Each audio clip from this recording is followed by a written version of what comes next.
രണ്ടാം പിണറായി സർക്കാരിന്റെ അവസാനത്തെ ബജറ്റ് അവതരണം പൂർത്തിയാക്കിയിരിക്കുന്നു. ധനമന്ത്രി കെ.എൻ. ബാലഗോപാൽ സുദീർഘമായ ഒരു പ്രസംഗത്തിലൂടെയാണ് അദ്ദേഹത്തിന്റെ ബജറ്റ് പ്രസംഗം പൂർത്തിയാക്കിയിരിക്കുന്നത്. അതിലൂടെ ഇതുവരെ സംസ്ഥാനത്ത് നടപ്പാക്കിയ രണ്ടാം പിണറായി സർക്കാരും ഒന്നാം പിണറായി സർക്കാരും ചേരുമ്പോൾ കഴിഞ്ഞ 10 വർഷത്തെ സംസ്ഥാനത്ത് നടപ്പാക്കിയിരിക്കുന്ന മിക്കവാറും എല്ലാ പദ്ധതികളെക്കുറിച്ചും അതിന് ചെലവഴിച്ച തുകകളെക്കുറിച്ചും ഒക്കെ പറയാൻ കൂടിയുള്ള സമയമെടുത്തു. അതുകൊണ്ട് തന്നെ ഏതാണ്ട് നാലാമത്തെ ഏറ്റവും ദൈർഘ്യം കൂടിയ പ്രസംഗമായി മാറിയിരിക്കുന്നു കെ.എൻ. ബാലഗോപാലിൻ്റെ ഇത്തവണത്തെ ബജറ്റ് പ്രസംഗം എന്നുകൂടിയാണ് ഇന്നിപ്പോൾ പ്രസംഗം അവസാനിക്കുമ്പോൾ സ്പീക്കർ എൻ ഷംസീർ പറയുന്നത്.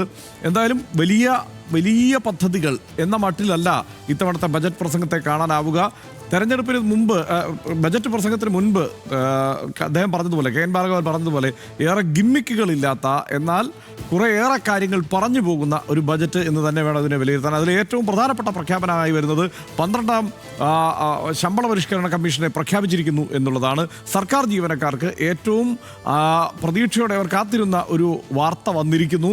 മാത്രമല്ല അവസാന ശമ്പളത്തിൻ്റെ പകുതിയെങ്കിലും പെൻഷൻ ലഭിക്കുന്ന തരത്തിലേക്ക് പെൻഷൻ പദ്ധതി പരിഷ്കരിക്കുന്നു.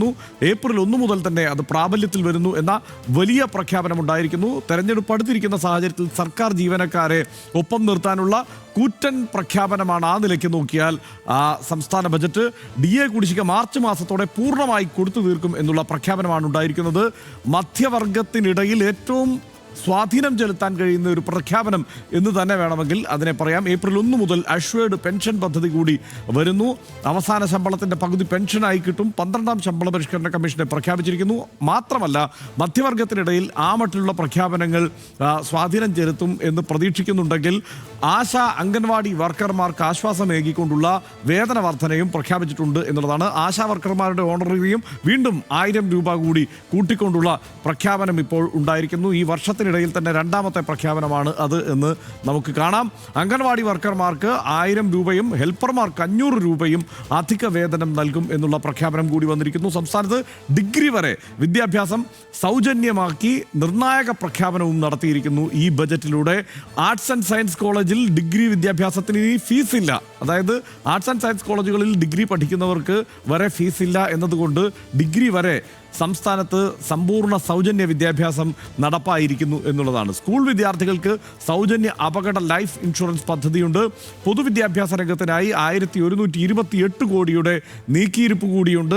മാത്രമല്ല സുപ്രധാനമായ മറ്റൊരു പ്രഖ്യാപനം കൂടിയുണ്ട്. അത് അപകടത്തിൽ ഏൽക്കുന്നവർക്ക് ആദ്യത്തെ 5 ദിവസം സൗജന്യ ചികിത്സയായിരിക്കും ഇനി മുതൽ സംസ്ഥാനത്തുണ്ടാവുക എന്നതാണ്. അത് സ്വകാര്യ ആശുപത്രിയിലായാലും സർക്കാർ ആശുപത്രിയിലായാലും ഇനി അങ്ങോട്ട് സൗജന്യ ചികിത്സയായിരിക്കും ഉണ്ടാവുക എന്നതാണ്. തീർച്ചയായും തെരഞ്ഞെടുപ്പ് മുന്നിൽ കണ്ടുള്ള പ്രഖ്യാപനങ്ങൾ ഇതിൽ ഉൾച്ചേർന്നിട്ടുണ്ട് എന്ന കാര്യത്തിൽ സംശയമൊന്നുമില്ല.